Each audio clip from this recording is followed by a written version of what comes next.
Thank you. Yes, counsel. May it please the Court, David Hoos from Northampton on behalf of the petitioner in this case, William Jansen. Mr. Pierpan and I were just discussing how after hearing all these arguments about interpretation of statutes, we can give the Court something completely the opposite, which is a very fact-bound piece of litigation. This case is... Okay, speaking of facts, was there any evidence that the two men were in the same room, the bedroom, at the same time? Kincaid and Lampon were in the bedroom at the same time? There was no evidence of that, okay. Your Honor. So when the Commonwealth said in its brief that they went in and moving to the next step, when the Commonwealth said in its brief that they went in and out so quickly that neither of them could have been operating the camera, is there any evidence of that, that they went in and out so fast that there had to have been a third person operating the camera? I don't think there is any evidence of that, and I think that is complete speculation on the part of the Commonwealth. Obviously, when I think if you use common sense, one can take that camera, shut it off and put it down, and someone can pick it up and start it again, and it would appear to be seamless, but it may have been shut off for some unknown period of time. And there was no evidence at the trial about the camera, about how the camera worked, or whether... But what makes one say that it had to be manually operated? Just the fact that one witness said it was just more in and out of focus? Apparently, that is a basis for it. I don't know of any other fact upon which that conclusion could have been reached. But that doesn't mean that a zoom feature was being used just because it's more in and... I mean, the witness's answer is less than clear, but when you have to hinge a decision whether there's sufficient evidence, just because a witness says it was more in and out of focus doesn't mean that that's the answer to what makes you say that the zoom feature was utilized. Right. That's the way I recall the testimony, and I would agree with the Court that that fact standing alone wouldn't necessarily lead to the conclusion that there was a person using it.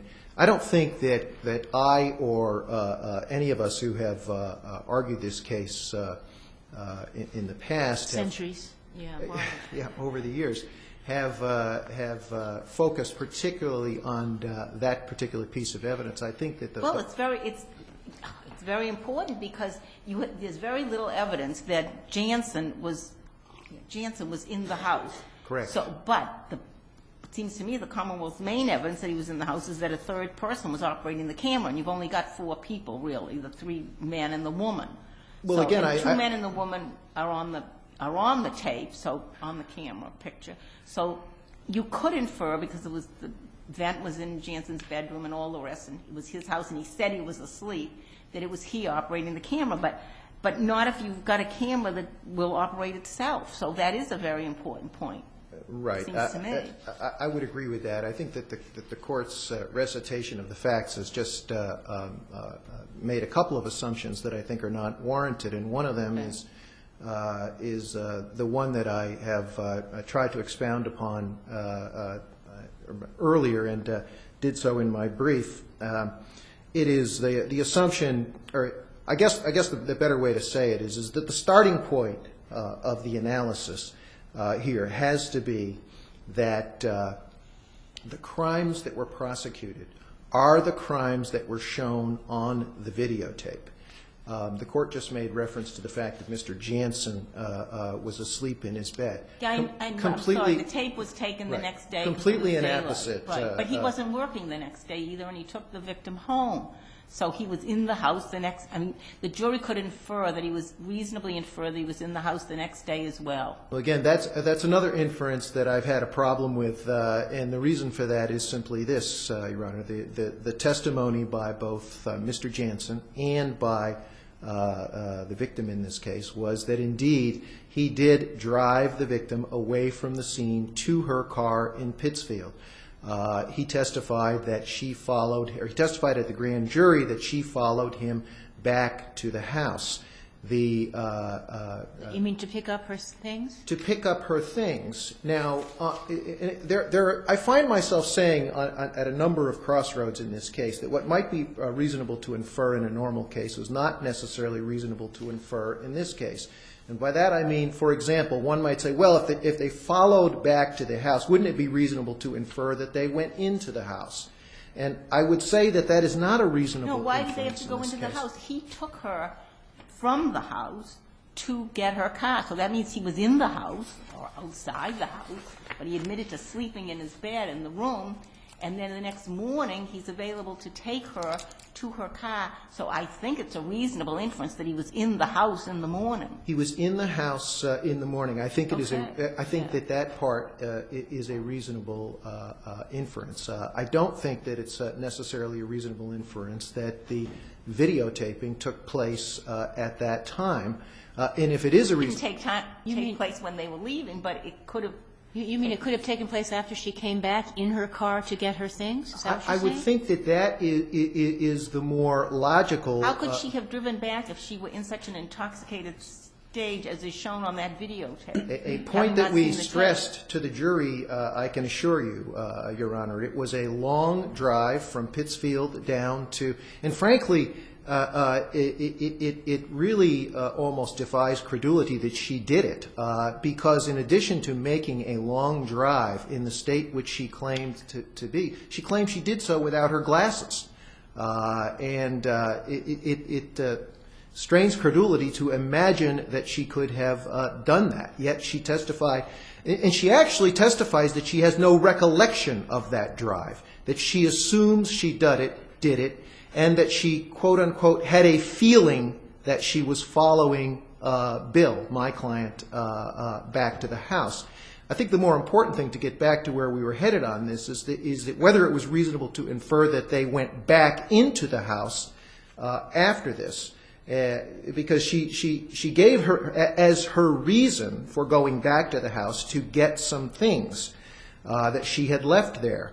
Yet she has no recollection of being back in the house at any time after she returned, and she has no recollection of seeing Mr. Jansen in the house at any time, night, day, before leaving, after leaving. And Mr. Jansen, when he testified before the grand jury, testified that she followed him back to the house but made no statements as to whether he went inside the house, who was there, or anything of the sort. So it is not a logical inference for the simple reason that the victim in this case says also that the next day Mr. Jansen called her to see if she was okay because she had left some things at the house. So clearly if she had gone back to the house, one would think that she would have done the things that she went there with the intent to do, and clearly she did not. If I could shift you a little bit to the presence of DNA on the barrette. Yes. Why is that not sufficient to at least permit a rape conviction?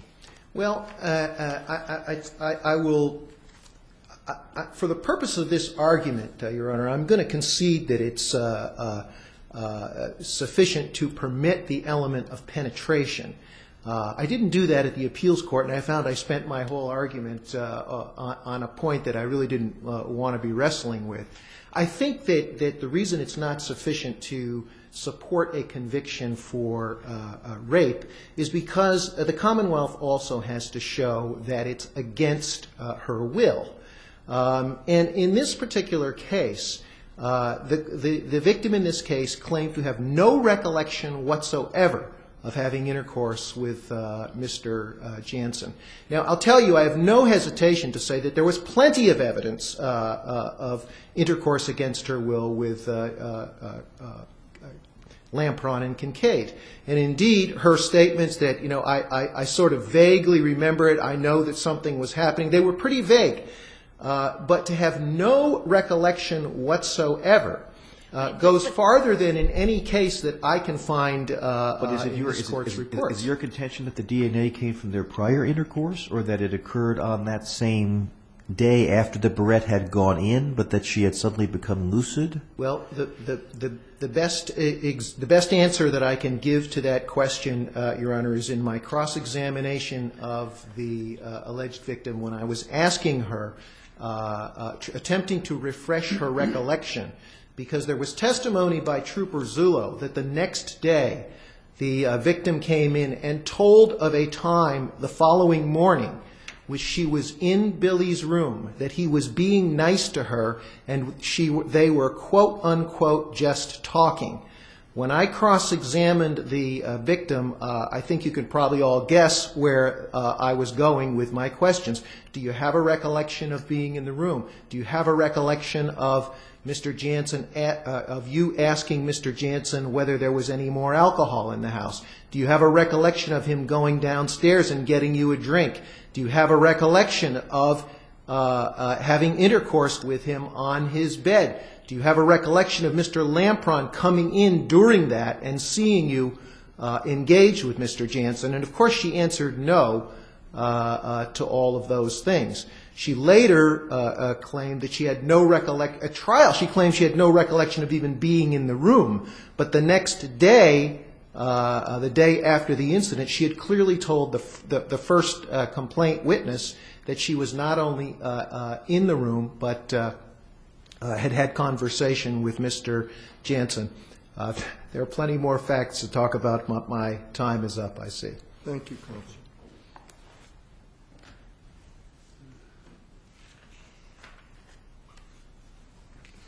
May it please the Court, Honorable Justices, my name is Joseph Piropan, representing the Commonwealth from the Berkshire District. I'd like to start off where we just left off. From what I've seen, and I'd like you to correct me if I'm wrong, is it Dr. Cotton? Is she doctor? I believe she is a doctor. Dr. Cotton said that she couldn't tell, A, how long DNA would survive in the vagina, and Mr. Jansen and the complainant, I should say the complainant, had had consensual sexual intercourse, everyone agrees, late summer, early fall, and this incident was mid-September, which is maybe very close to early fall. And so, your witness said, your expert witness said she couldn't tell how long DNA survives in the vagina, plus the complainant put the barrette, after taking it out of her vagina, she put the barrette into a plastic bag. As far as I could tell from the testimony, there was no evidence of where she got the plastic bag from or where it came from. And when Dr. Cotton was asked, Dr. Cotton said that it was possible that DNA of Jansen could have transferred from the plastic bag to the barrette. And also she took the barrette out of her trash basket, she said. And since she had previously had relations with Jansen, and since he transported her partway, at least that morning, she could have put something in the trash bin that had Jansen's DNA on it, and it got transferred onto the barrette. So I am wondering how the DNA gets you over the rail when your witness had all those holes in it. Well, respectfully, Justice Cowan, I think that the testimony was that the prior act of consensual intercourse between the victim and Mr. Jansen was in the summer, not in the late summer or fall. I read summer or fall, but okay. I reread her testimony yesterday on that point Okay, particularly, and it was my interpretation, and again, as Mr. Hoos points out, we're all interpreting facts which are up in the air, was that the intercourse had happened in the summer. Except summer. Yeah. I mean, this isn't, 2 years later. It's September 16th or 17th, something like It's that. 23rd. 23rd, okay. It 23rd. isn't, it isn't terribly far away. And furthermore, Your Honor, I think it would be highly speculative, as Your Honor has portrayed, to suggest that perhaps Mr. Jansen's DNA somehow ended up in Ms. strictly Alice's. She's referred to as Alice in their briefs. The victims, complainants, trash. But on the bag, we don't know where the baggie came from. That baggie could have come from Jansen's house. She wasn't asked. She just said, I went downstairs and got a baggie. In her own house, though. In her own house, yes, but it could have come, she was in his house, in his room. Who knows where? Well, this is a question of whether there's enough to get over the rail. And the problem, I think, is the Court is placing, that view of the evidence places undue emphasis on probabilities. Dr. Cotton candidly says, sure, if Jansen's DNA had been on the bag, it could have transferred. We don't know if it was or wasn't. I think the more logical and more reasonable inference is that after an episode in which the complainant is subjected to sexual intercourse over a nearly 12-hour period, in which we have undisputed sexual contact between Mr. Kincaid and the victim, consensual by his testimony, of course, and that we have his depositing, strike that, the major profile on the barrette belonging to Mr. Kincaid, and Mr. Jansen not being excluded as a minor contributor, 590,000, I believe is the figure. That is more than reasonable to suggest, or to infer, I should say, that the sexual contact on the 23rd of September, or the 24th, as the case may be, is the logical explanation for the presence of Mr. Jansen's DNA on the barrette. If, for example, we didn't have Kincaid's DNA on the barrette, if, for example, we didn't have eyewitnesses who saw the videotape saying we saw them having sex, then I would suggest the court's speculation would be well-founded. But here it is only speculation. But also, all three of them were at the cafe together with, Yes. with the complainant. Yes. I mean, he could, and her barrette, we assume, was in her hair. I mean, I can't assume that at all. okay, but the DNA of Jansen, he could have kissed her here, he could have touched her here, anything. It just seems There's no evidence that the barrette even came from her hair. The only evidence is the barrette was on the object that was inserted into her vagina. We do not know I where mean, the DNA was on the barrette. on the barrette. But the barrette was on the object inserted in her vagina. There's thought no there was- testimony that it came the- from her hair. The barrette was attached to something else? It was attached to the men's hair. It was I mean, attached to a wasn't the dildo. barrette itself what was inserted? Was It there was a something? dildo that was used, and I apologize for using the term. These are graphic facts. Okay. It was undisputed that Mr. Lampron inserted the dildo into her vagina, upon which the barrette was placed, and it slipped out in the retrieval. Got it. So even, again, this barrette was not plucked from her hair and placed into her. Could yes, you sir. address the business about the videotape? Now, it seems that someone was in Mr. Jansen's room shooting through the vent. They used the camera to zoom in from time to time. Wasn't it a reasonable inference that it was Mr. Jansen who was doing that? That's certainly the Commonwealth's position, Your Honor. How do you get the evidence that it was zooming in and out? Mr. North, I believe, one of the two witnesses that testified, He said what the question is, Mr. Peretti, can you tell us, Mr. Peretti, do you have any memory whether or not the zoom feature, if any, we don't even know if it's on that camera, was utilized in the videotape that you saw? Answer, yes. And what makes you say that? What do you remember about the tape that makes you say that the zoom feature was utilized? Answer, it was just more in and out of focus. But in and out of focus, to me, means that it's blurry, that maybe the camera was being moved.